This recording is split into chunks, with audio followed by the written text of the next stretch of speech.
এই জিনিসটাই দর্শক তোমাকে দেখতে চায়, you are ready for that, তুমি অ্যান্ড মানে মানুষ বলে না যে like you are cinema ready.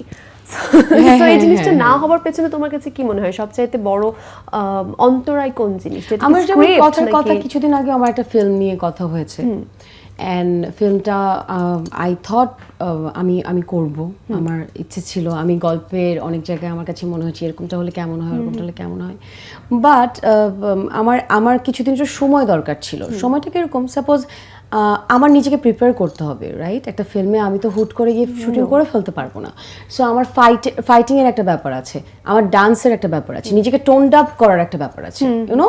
ফিল্মে তো বড় পর্দায় তো আসলে এইভাবেই করা উচিত, নাটকের মতো বা ফিল্মের মতো তো 2 দিন পরে আমি শুট করতে পারি না।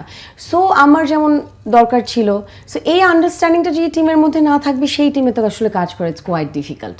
সো আমি জাস্ট তোমাকে একটা এক্সাম্পলই দিলাম যে যখন আসলে ব্যাটে বলে সব কিছু মিলে যাবে, যে আমি একটা প্রপার টাইম পাবো, আমি প্রপারলি প্রিপারেশন নিব ফর দ্য ফিল্ম, আসলে আমি ওই ফিল্মটাই করতে চাই।